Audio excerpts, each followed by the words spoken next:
So what we're going to talk about today is running Kafka on Kubernetes. And I call it easy way because you will see that how easy it will be to deploy that Kafka in Kubernetes. Normally it is not, but we'll use some technologies called operators, and you'll see that will make it a lot easier to deploy it. So in this talk, I will start with introduction of microservices architecture. Then we'll talk about event-driven applications. Then we'll talk a brief introduction to Kafka, not going to detail because I hope everyone knows about a little bit about Kafka, but if not, we've got workshops which are coming in, so you can join and get more detail about how Kafka works internally. And then I'll touch some concept of Kubernetes because it's important. And then we'll talk about operators and then we'll do a quick demo as well. So let's get started. So that everyone can hear me properly, I usually ask why running Kafka. If you don't mind, if you can just write for 2 seconds, just if you can tell me why would you run Kafka on Kubernetes?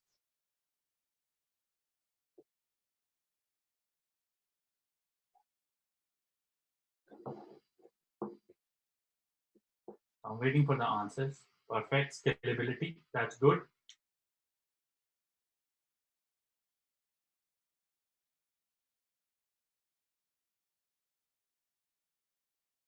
Load balancing, then yeah, ease of deployment, that's really good. That's good. Availability, yes. Cloud agnostic, this is really good, important one.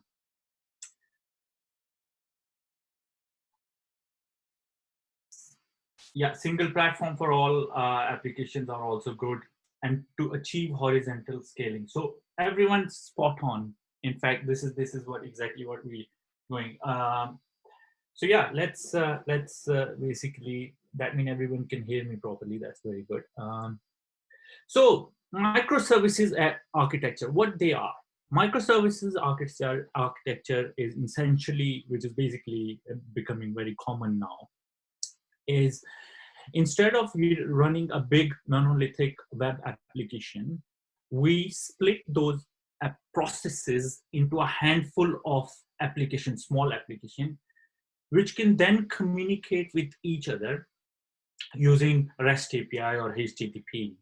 And obviously, the advantage is with microservice application is that every application itself can have its own databases, or they have its own smaller architecture from that perspective, and then they can communicate over HTTP. And obviously, they are really in demand, and that's what we're talking about. So this is essentially the difference between monolithic architecture and the microservice architecture.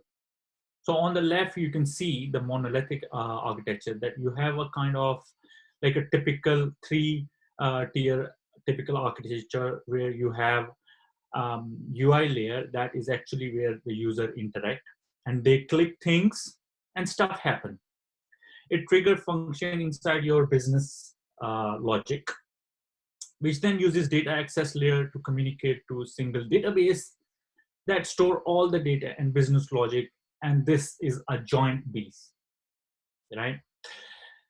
On the other hand, a microservice architecture, it still have like one user interface that user interact with, but these actually triggered by independent microservices architecture, which could be shared using one database or could have multiple separate databases itself.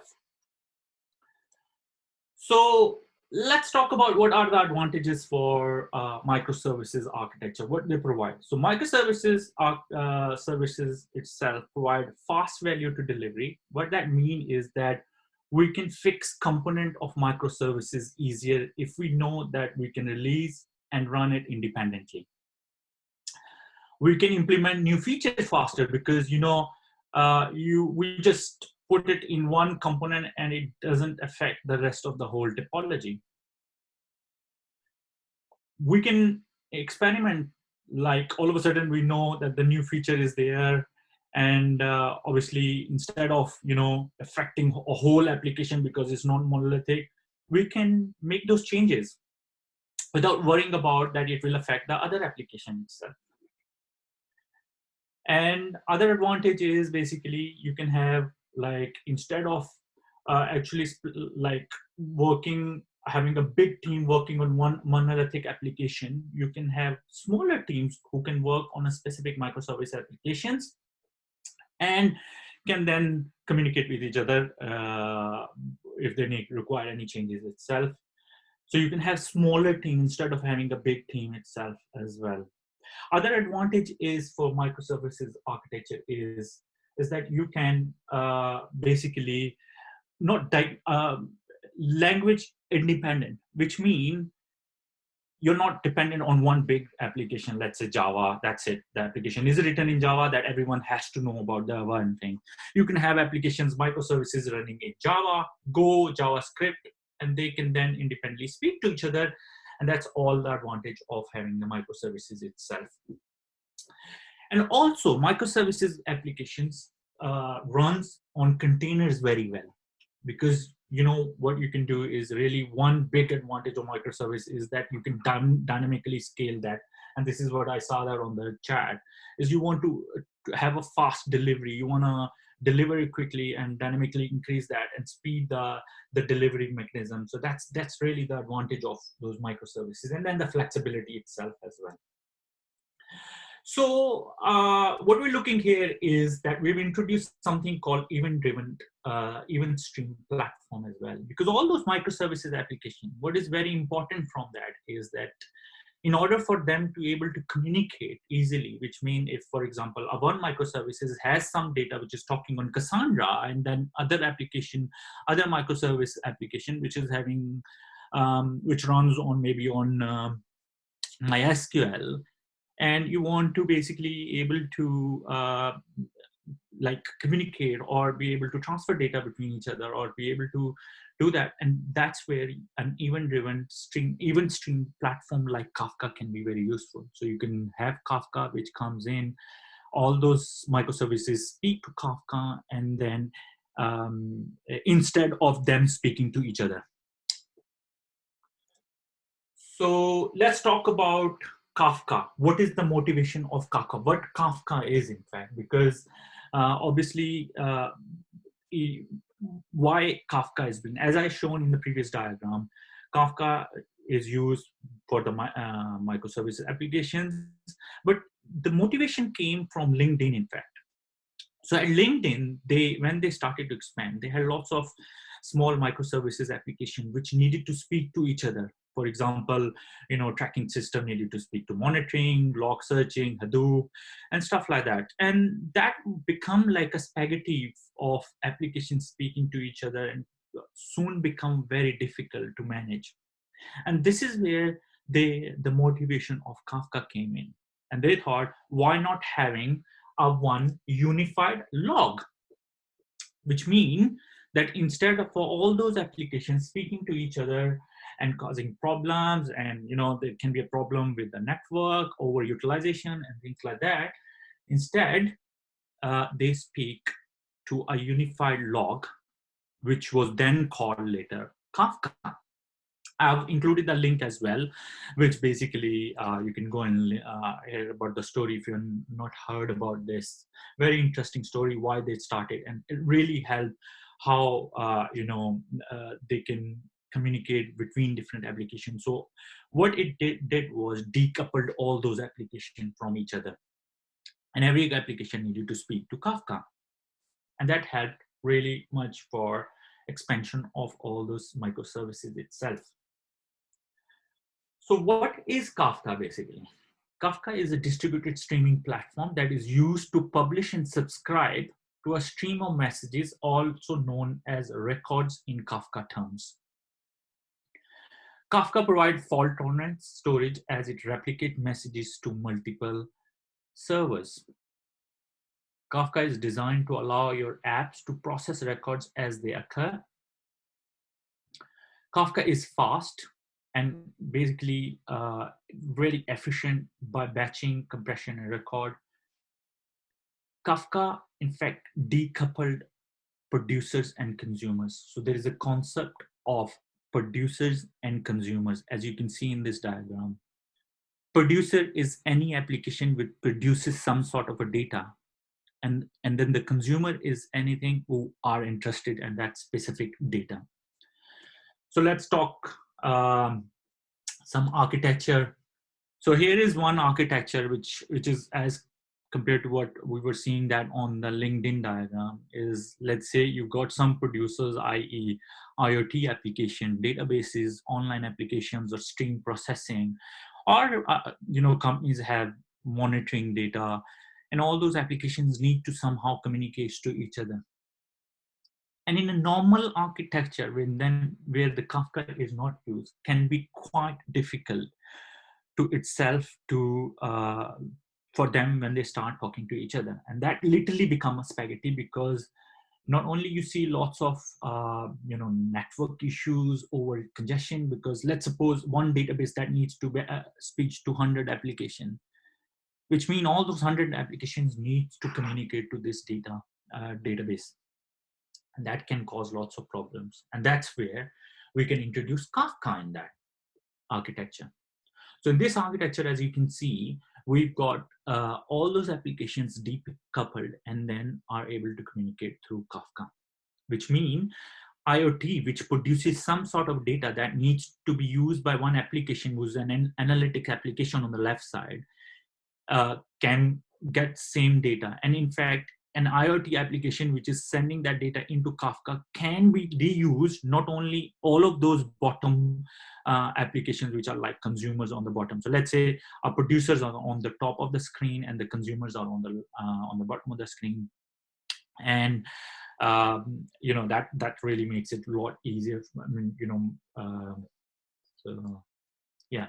So what are the use cases of Kafka, where we can use Kafka in fact? So we use Kafka for messaging, right? That's one of the most common one where people use it for messaging. You can send metrics data, and which can then be, so metrics data, for example, you've got hundreds of server which is sending data into Kafka, and then that data can be consumed by, for example, by applications like Splunk, Elasticsearch, or any monitoring tools.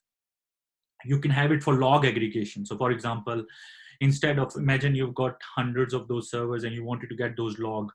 So instead of all those logs being consumed separately itself, you could send those logs one time only into Kafka, and then Kafka can distribute to any application or any specific 6-log application who's looking to do that.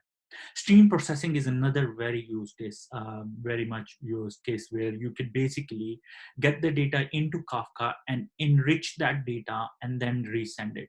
The example for that stream processing is, for example, a bank, where they can stream data from transactional data and also looking for any credit card transactions. And what they can look for is a real time, if a user specific who bought something from a one shop, is that specific credit card being used somewhere else as well? So they can make those real-time processing and decisions instead of waiting for that batch to complete and things like that. So it's really, really powerful from a stream processing perspective as well. So a lot of large companies who handle a lot of big data use Kafka. So LinkedIn, where it originated, use it to track activity data and operational metrics. Twitter used as part of Storm to provide a stream processing infrastructure. Companies like Uber, Tumblr, Goldman Sachs, PayPal, all those companies use it for some sort of use case from that perspective. So very much powerful tool to use it. So what is basically, from an architectural perspective, let's talk about what Kafka looks like and how it is basically. So you have, you can see on top, we have producers. So producer could be anything like web page, web service, logs, anything which produces. It could be a database, which then goes into something called Kafka brokers, which is a Kafka cluster. And cluster, it consists of brokers. These brokers, we will talk more when we'll be deploying that in Kubernetes, but those brokers can be installed on any type. For example, they can be installed on VMs, they can be installed on a bare metal, they can be installed on the Docker container, or as a Kubernetes as a container, which we will deploy today. And then the consumer can be anything which is interested in speaking that. So very important concept to take it in this diagram is producers who produces data, consumer who consumes that data, but in middle is a Kafka cluster which consists of different brokers.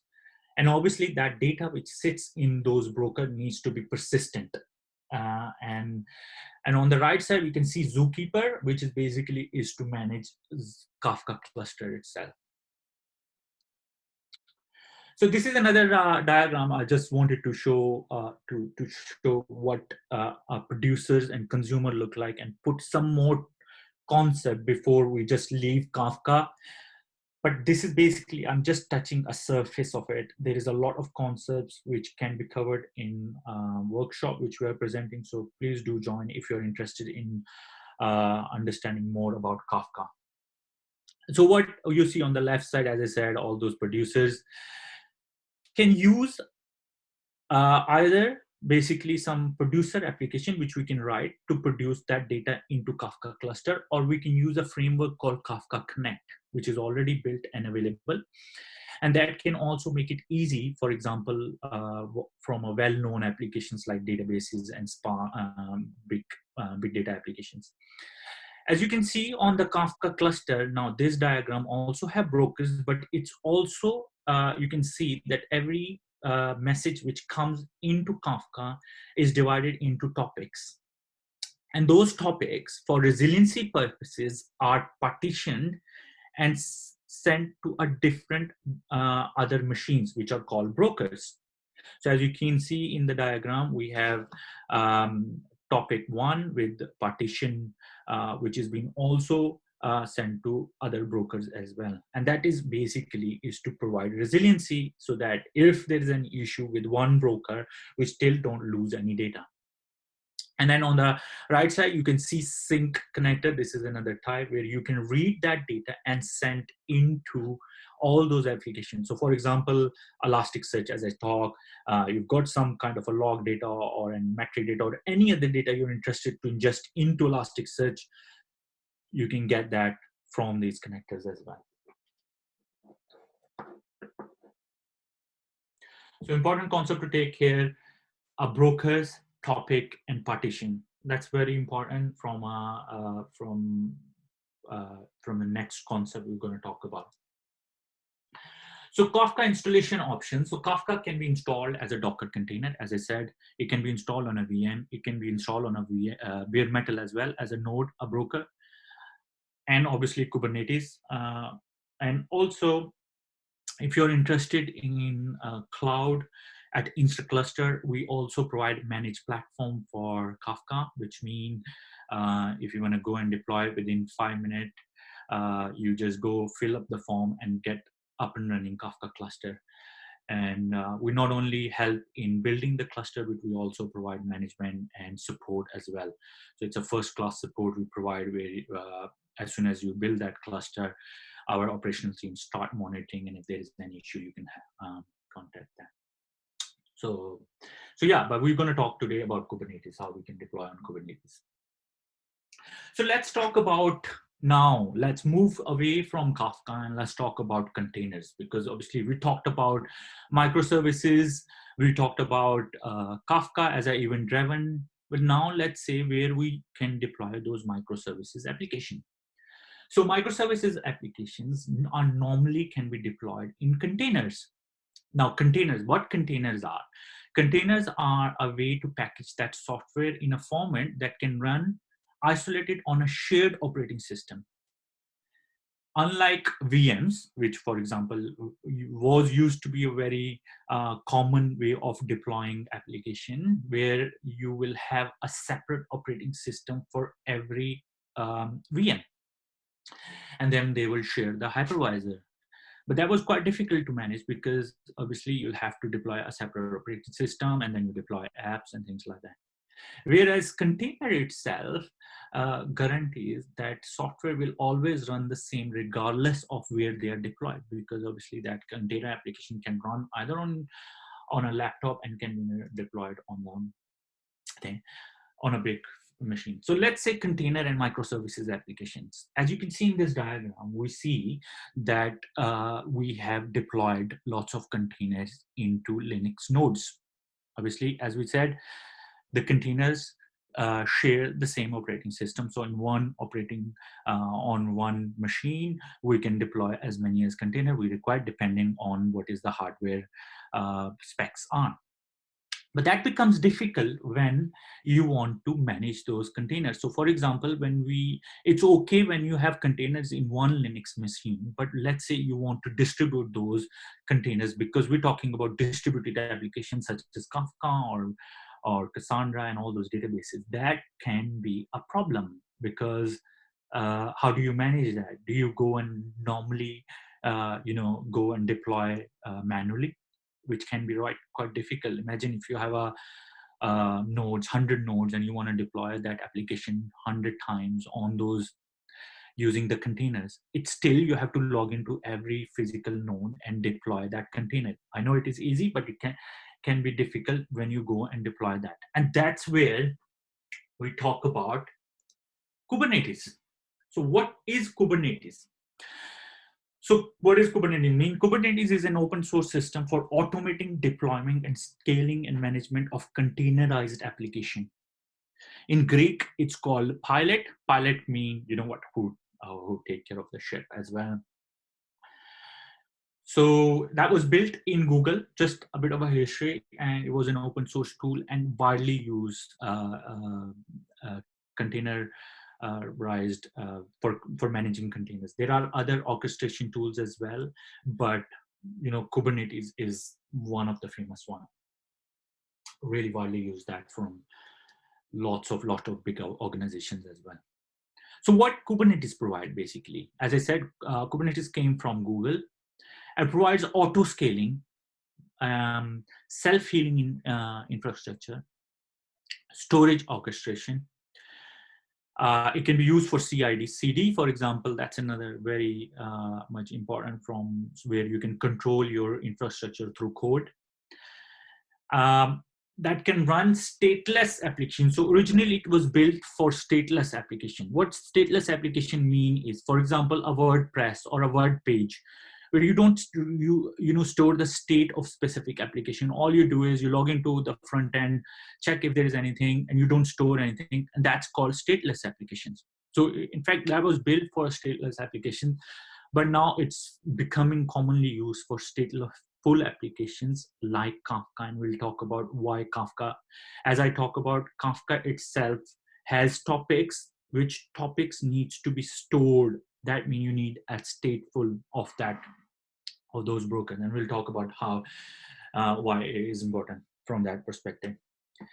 And that provides routing and load balancing and things like that. So it's really powerful from a thing. So you don't have to go and manually, let's say you get an application, you want to deploy that on 100 nodes, you can do that.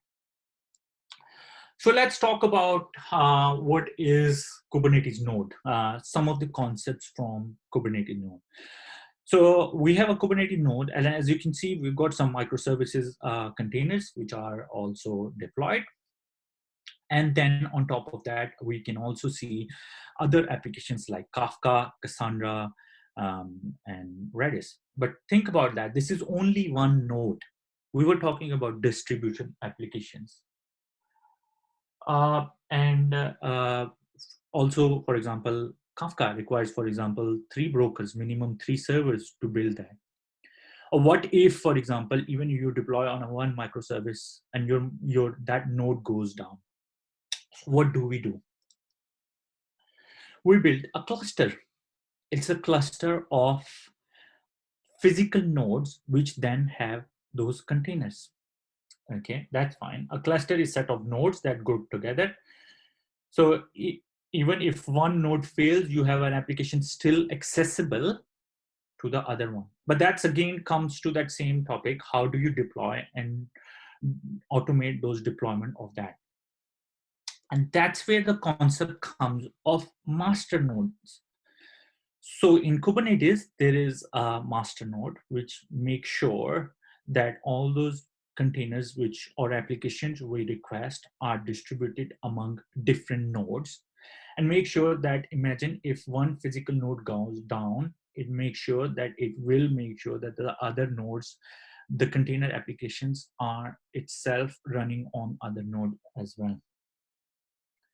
So I am, to be honest, on this specific, I'm just touching the surface. There are lots of concepts from, controller manager and the scheduler and all those APIs, how it communicates itself. But just for the information, you got a master node, which then take care of all those worker nodes. So anything which contains all those containers or worker nodes itself. So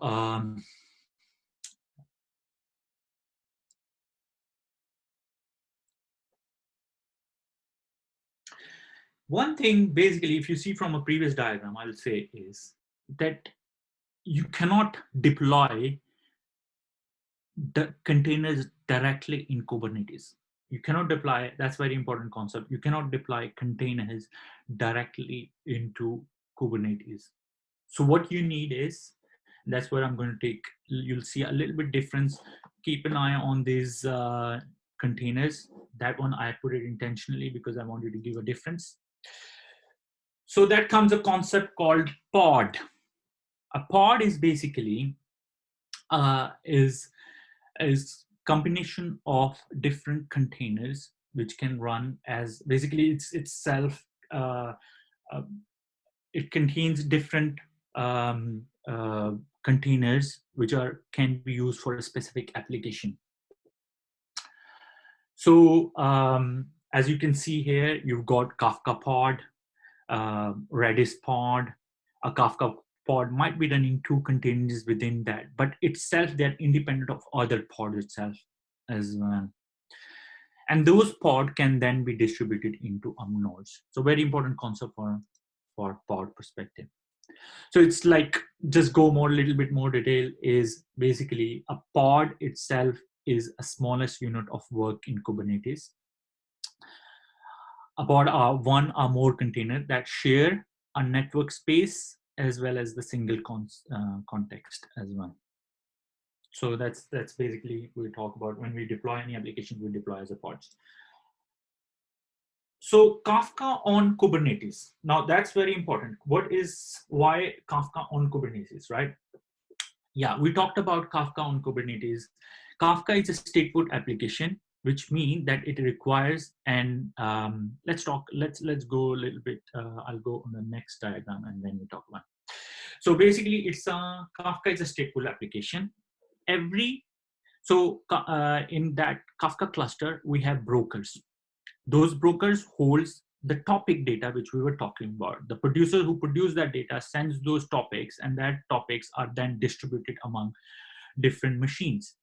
Now, each broker in a Kafka cluster require its own identity, which means that when you deploy that, it makes sure that even if there is an issue with a node, that deployment, it's still, when the pod comes back or a server comes back, it needs to have the same host name and other stuff. And there is also a concept of zookeeper in Kafka cluster, which manages those brokers as well. And they require its own identity as well. So one drawback from for Kubernetes, not a drawback, but this is how it was built in, and this is why it was built basically, was, as I said, was for a stateless applications, which means you just go and deploy a pod, as we'll talk the concept. That pod will be deployed as a stateless application and can have a random name. It does not have itself a static name which can identify as identity of that. And that's why we use a concept in Kubernetes called StatefulSets. So what are statefulset, or why we use statefulset? Because we don't need always statefulset, but applications like MySQL Kafka, Cassandra, which basically require their states or identity. We can use them using the stateful sets. So, an example, we need like Kafka, and that's why we do it. What stateful sets provide is identity, including host name, network, storage as well. In stateful set, pods are created in a sequential order. After the first pod is deployed, it must be running and ready state before the next pod is deployed. And each pod is assigned a static host name. That's very important because normally a normal deployment, when you deploy a pod, it does not get a static name. Which means like Zookeeper and Kafka deployment can be achieved as we can do. So let's take an example in our example. So we've got worker nodes and we deploy our first Kafka cluster. As you can see in screen, we deployed our first pod stateful set, which is named as, normally what happens when you deploy a stateful set, it increments the host name with the ordinal number. So for example, start with 0, the next pod will get 1, and then next pod will get 2. So etc, for example. So let's say in this example, we want, for example, a 3-node cluster of Zookeeper and Kafka. So we'll have a first Kafka cluster, which will start with the name of the stateful set and then the index number, which is 0. And that's where we deployed Kafka pod and then the Zookeeper pod. Go next, and that's where we got a second one. And if you can notice that a second pod has a number of 1 and Zookeeper has its own 1. And they will come as sequential as well. As we will deploy that on the Kubernetes, do the same as well. And that's the third one is 2. So this is how it works from a stateful set perspective. Other concept very important to talk about is persistent storage. So how you can make sure Kafka, Broken, and Zookeeper gets the persistent storage they require in Kubernetes. So there is a few concepts to understand. One is persistent volume, other is persistent volume claim, and the third one is storage class. So persistent volume is a cluster-wide pool of storage volumes configured by an administrator to be used by users deploying application on the cluster. So let's say we're deploying our cluster in a cloud and each will require a different pod. Persistent volume is normally static, and that's where comes a concept of storage class. As you can see in my diagram here, is that a pod which is coming in requesting for a, So it asks for the PVC, which is persistent volume claim, which requires amount 200 GB of storage, and a selector, which is basically will then go and point to a storage class instead of a PV. Now, the storage class provides a dynamic provisioning. For example, you can configure the storage class to interact with EBS, for example, on AWS or on Google Cloud, which means that every time you bring a new container or new pod into your Kubernetes cluster, you literally have to use a template instead of manually configuring a persistent volume. That's very important from the persistent volume persists. So now let's talk about what are the different ways of running Kafka on Kubernetes. If you search on the internet, there are different ways you will find out. There is one important one, GitHub repository, Yolin, very good one, very much maintained as well, open source, where you can just go and deploy Kubernetes. But if you deploy Kubernetes using a normal YAML file, because normally in Kubernetes you have to write a lot of YAML file. As we talk about, you have to deploy storage class, persistent volume storage. All those things need to be configured as a YAML file, which case a lot of code is required. And for example, Yolin has already built those, and it can be helpful, but still you have to manually make those changes. There is also other other implementation, which is Bonsai, which can be used an operator base, which we will talk now. Helm chart is another way of deploying that. So any deployment in Kubernetes can be either Helm charts or manual, or the third way is operator, which we will talk about that. And then is Strimzi, which we're going to talk about and we're going to deploy today. So what is basically is operator? Operator is a way of building an application into basically you just, what you do is with operator is you can allow a specific logic and tell operators to take care of that. And basically it takes itself, it goes into a reconcile loop, which means you say, I want that state for that operator, and it automatically does that from that perspective. So why operator? Because you can rapidly deploy the deployment very quickly.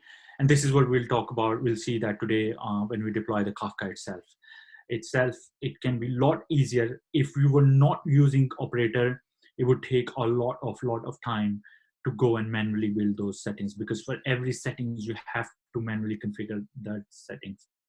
So let's talk about one of the operators which we are going to talk about is Strimzi. Strimzi is an open source product which can be used to deploy Kubernetes, Kafka on Kubernetes. It is backed by Red Hat community. In fact, the community itself is very responsive. It is a well-maintained product. They've got a really good documentation and really use, and the version control is very much there, and new features are coming every time. And when you go and ask any question on Slack, they're always very responsive. So very, very good. This is one of my favorite ones. So let's say components, Kafka components, which can be deployed through Strimzi is like Kafka's Zookeeper, Broker, Connect, and Mirror Maker, and all those components which basically can be deployed using Kafka Strimzi. So how it works is basically is that it has some operator, two operators, one called cluster operator and a user operator. A cluster operator is where you write a custom resource definition where you say, I want this many brokers, this many zookeepers, and go and deploy for us. And then it takes care of itself. And there are also topic operator or user operators as well. So if you're using Kafka in your environment, and if you're using CI/CD, for example, you can automate that deployment using these operators as well. So for example, if you're going to deploy your microservice applications, you can say, I want to deploy this microservice application, but also want to deploy the topic, like a topic as well, and all a user as well. So it's very powerful from that perspective. So that's basically it from the presentation. Now we'll talk about the fun part is demo. So I will share my screen and then we'll have a talk about that. So just hold on a second and just let me know if you can share. I will share my screen 1 second.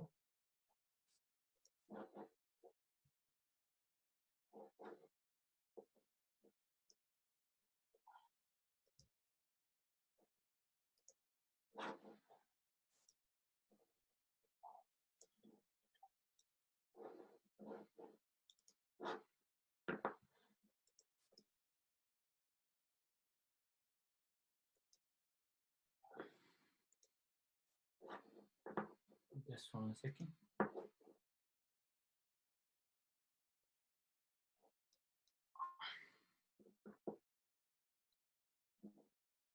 So I'll share my desktop 3, and just please let me know if you can see a console.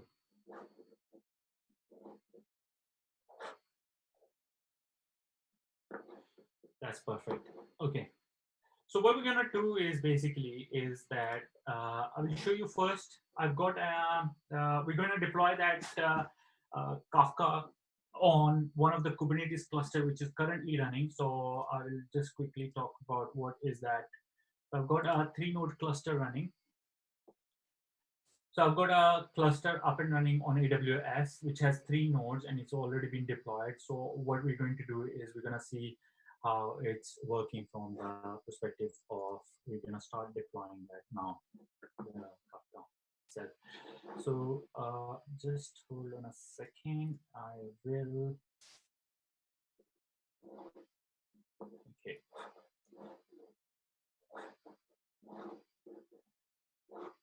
So one thing from the Kubernetes perspective, as I said, is kubectl command. So if you do kubectl get pods, it tells if you have any pod itself on deployed or not. Okay, kubectl is a utility which you can go and interact with your Kubernetes cluster. If I do kubectl get nodes, for example, it will tell me how many nodes are already being deployed. Okay, and I can see that these are physical nodes, but there is no pods itself. So now we will go and deploy our Kafka cluster, and then we'll deploy that using something called operator. So in order to deploy an operator, see on the left side, what I have done is basically I've done and automatically it looks for this command, get pods itself. So basically pod is any containerized application. So what we're going to do is now going to deploy our first our operator. So the operator itself, as I said, operator is the one, once you deployed it and then gives the operator instructions and it goes and do whatever it needs to be done from that perspective. So if you do Helm search repo on the right side, you can see I have deployed the Strimzi operator. It's not been deployed yet. It is there in my Helm chart. I'm going to just use Helm chart to only deploy operator, but then we'll use operator to do the rest of the thing. So all we do is helm install Strimzi operator, which will go and deploy an operator.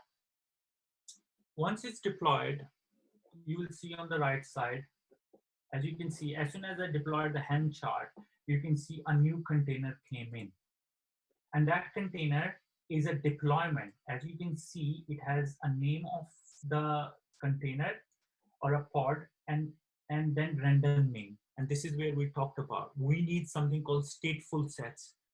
And this is where we will go and ask operator to take care of all those things. If we were not using the operator, we would have to do it everything manually, which means we had to deploy how many brokers we need, how many zookeepers we need, and things like that. So let me show you now, as we can see that the operator is up and running and also have ready to get our instructions. So what I'm going to do is I'm going to show you a resource file, a typical resource file, which can be used to just literally deploy that. So just 1 second, I'm going to bring my window as well on there.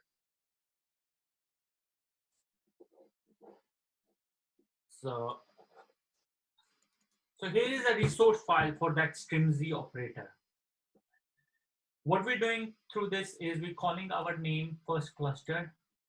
We're then saying also what we need is the version of the broker, like what version of Kafka we want to deploy, what is the liveness. All those other settings, like the configs can literally be made through here. For example, these are the settings for Kafka itself. For example, we're saying is how many topics we want, what is the replication factor, which means that when the topic hit the broker, how many times we want to replicate it.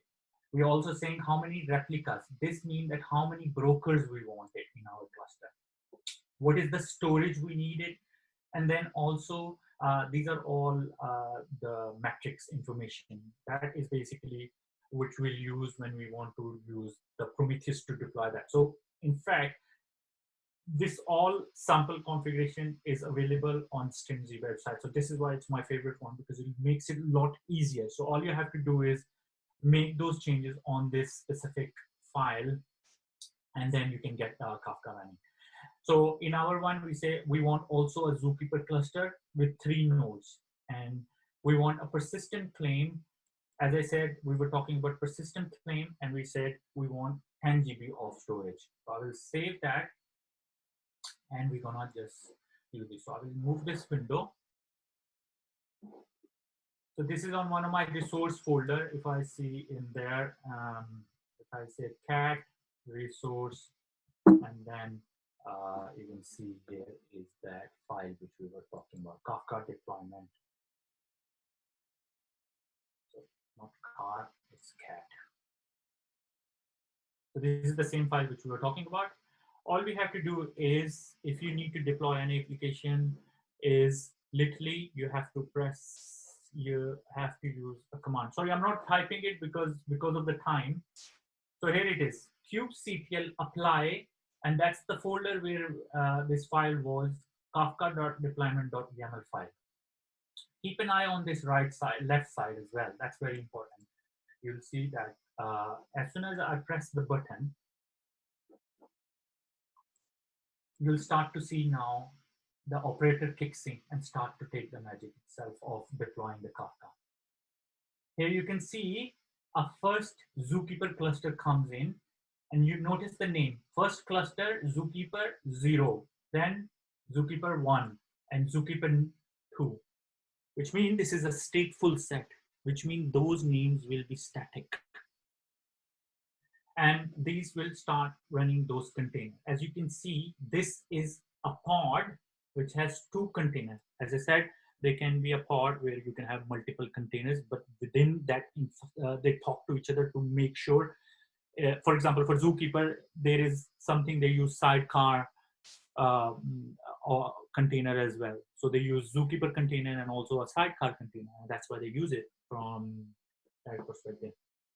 So now, once the Zookeeper cluster is up and running, you will see a Kafka cluster comes in. And as you can see, Kafka cluster comes in, and it basically go and deploy those containers as well for Kafka itself.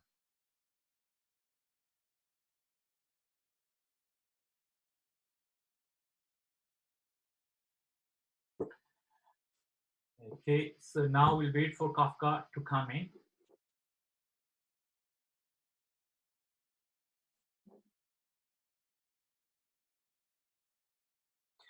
Imagine if this was,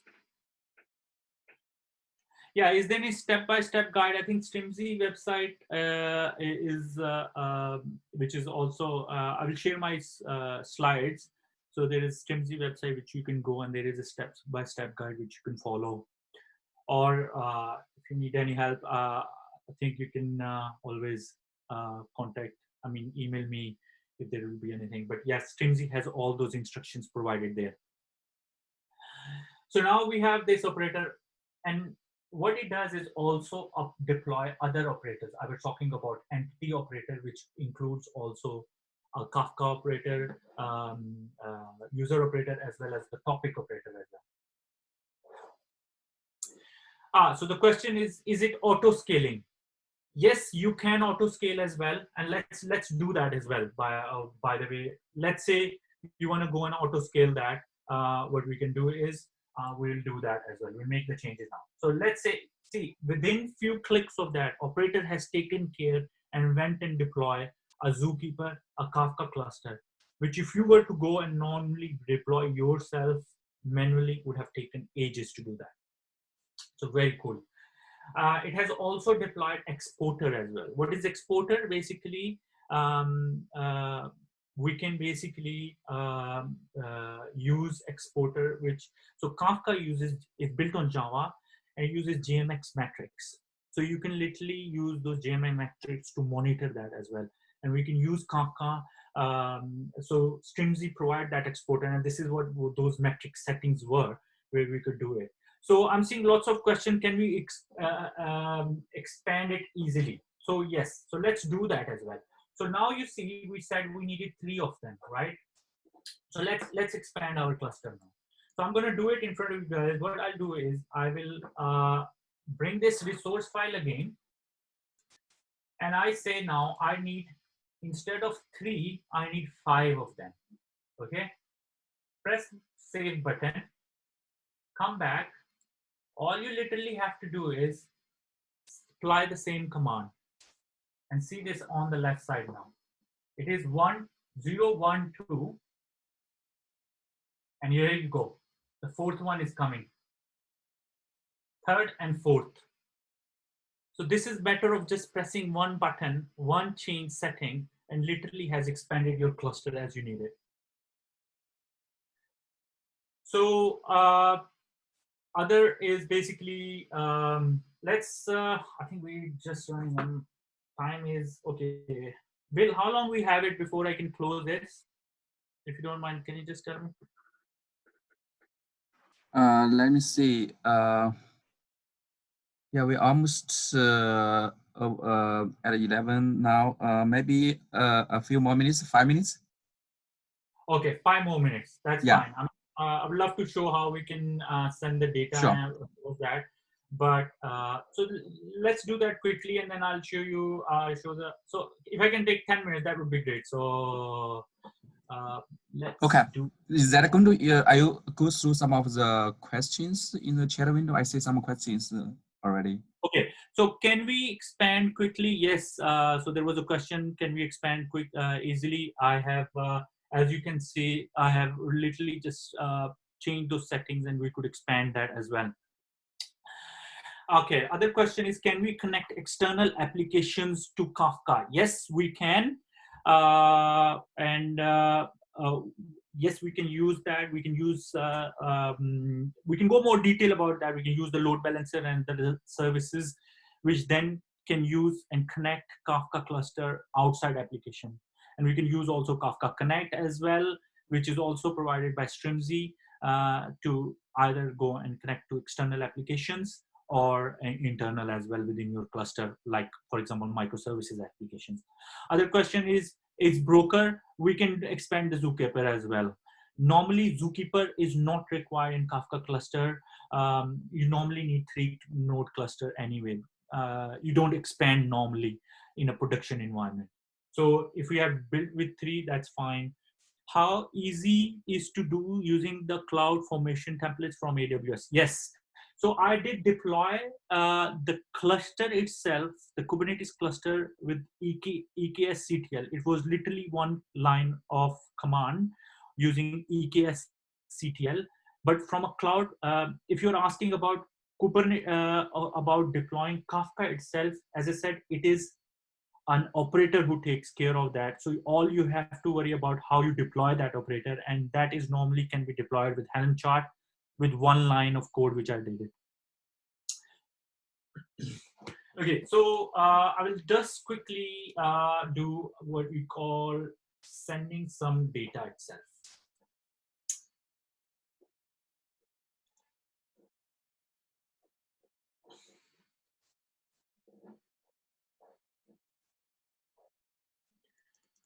So we can use something called, as I said, topic operator. So there is some concept called topic. So we say, I want to deploy a first topic. This is basically a file, a resource file, which you can deploy on. So it provides a YAML file where you can go and deploy your topics as well. And it can makes it very easy to deployment from a CI/CD perspective. So you don't have to go inside the application to deploy a topic. If you guys are using Kafka, use that. I would recommend use the topic operator to do that. So if I'm using interacting with get kubectl, and as you can see, what it does is it provides a YAML file with the name of the topic and what are the settings we needed, and I just deployed that inside Kafka. And if you want, there's a command which is basically use Kafka, a utility called Kafka topic UI, which can go and log in and tell whether you have a Kafka, to check how many topics are there. So what we're doing is logging in one of the Kafka cluster from outside of our console and asking how many topics are there. And as you can see, we have a first topic being created. So let's produce some messages quickly before I am going to. So what I'm going to do is I'm going to use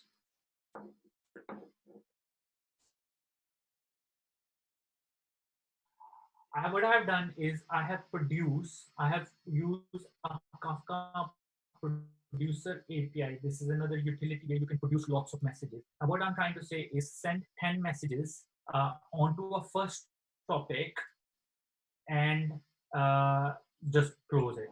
And if you see, it will go and create one producer and it will send those topics. Now, the concept of what is Kafka is producers and consumers.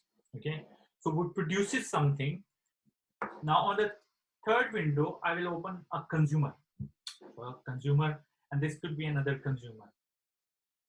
So all we do is we say, okay, I have a consumer which runs it, and you go and read that data. What command I'm using is basically is a command to say, okay, console consumer is another utility which you can be used to go and read the application, the topic data. And that's basically what we're trying to say. We're saying, okay, here is a producer which is producing the data, this specific application. And as you can see on the left side, you have a producer which is a consumer which is going and read that data. We can add another consumer. So this is what is the advantage of Kafka. You can have one producer who produces data into it and then can be deployed into lots of consumers. And as you can see, there's another consumer as well. So that's it. I think because of the time, otherwise I would have loved to show you the Prometheus as well, because you can easily deploy a Kafka cluster and Prometheus, in fact, and have that monitoring. And so if you have like 5 minutes, I will just do that as well, just to show that, not to deploy it, but instead what we'll do is we'll have another Kafka cluster running, which we will use to go and deploy to do the, just to show you how it looks like from a monitoring perspective. So it also provides the monitoring itself, which is really like useful. So I'll do is just change my context into another cluster.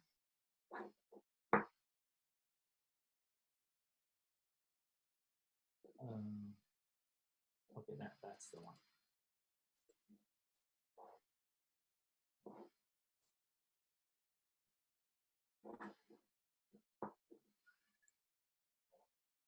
So Strimzi provide already out-of-box monitoring as well. This is one of the another cluster I have logged in, which I created earlier. And what I'm going to do is I'm going to just for the information, open the Grafana. And I am going to show that how you can also monitor your all Kafka cluster using Strimzi as well. If I come in here and open the Grafana, so Grafana and Prometheus is another way of monitoring your Kafka cluster, and it provides out-of-box as well. So as you can see here, we have a Kafka cluster with amount of topic, how many topics are there. So it provides you all the dashboards and everything out of box as well. So make it a lot easier. And this is why I named this this webinar an easy way, because obviously we can, deploy all those things literally. I mean, as you can see, within half an hour, and where it would take ages to do that. So we can monitor Zookeeper as well. As you can see, it tells you how many Zookeeper, how many nodes we have it, what are their usage, disk usage, and things like that. And these are all out of box, but you can go and implement more JMX-matic, because this is through, in fact, this exporter which is being implemented as automatically as part of this deployment. If I had the time, I would have loved to show that as well, how we can deploy that with very minimal effects as well. So that is it. I think if you have any other questions, I'm happy to answer them as well.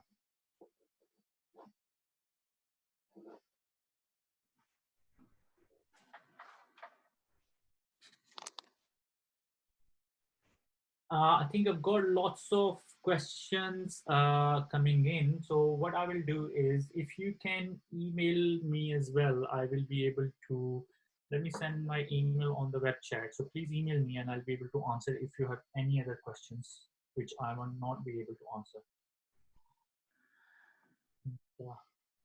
So I see there are about 5 questions, the Q&A. I'm not sure you already go over that already, or maybe if not, maybe just pick a couple. Yeah. Will that not make the master node a single point of failure? Okay, it's a good question. Master node was, this is only to show you in the diagram, just to give you an idea, the concept about Kubernetes. But when you deploy that on things like cloud or AWS or Google, that takes care of master node. In fact, you don't directly access master node. So all those utilities, the kubectl I was talking about, we go and directly contact that, but that's been taken care by cloud provider. So all we care about which worker nodes we are. Yes, we are recording that, and that will be available as well. Sorry, Tony, I would love to do that, but we are just going down at the moment, closing down. So if you like about Kafka cluster and Kubernetes, for Kafka cluster, obviously this is also recorded and will be available as well. And we'll be able to, you'll be able to go through that. But if you have any other questions and anything, please feel free to send me an email on musa.shirazi@Instaclustr, and I'll be happy to answer that. Or you just contact our on the website as well. And for just to let you know, we also have a workshop coming in for purely on workshop on Kafka itself. If you are interested in knowing more about Kafka, unfortunately I didn't have enough time to go through that. There are a lot of concepts we can use it. Yes, and we do also have some upcoming workshop for Elasticsearch as well as Kafka Connects. And so there is a lot of exciting things. So do come to instaclustr.com and do look at this as well. When there is an update, how do we down the cluster? Okay, that's a good question. So yes, we can, basically there are ways where you can scale, you can bring it down through Strimzi. You can, so there is a tool which is also open source tool, which will answer both question of about auto scaling as well, where we can use something called LinkedIn Autoscaler, which is also be available in Strimzi as well soon, where you can then take care of that as well. If you were to bring down the cluster, you can, that will take care as well. So yeah, that is it. I think we do have lots of other questions. I would love to answer every one of them, but unfortunately it will be difficult to answer. So please send me, and I will make sure I can do that. Okay. Great. Yes, I see still have a lot of questions coming in. Unfortunately, we are already over times. And again, thanks a lot for the great presentations. The session is recorded. It's going to be available on YouTube a few hours after the session is done. And also, if we're going to have all the questions, and I can send the questions to you, so you can answer it. You already share your emails, so people can send the question to you. You can answer it.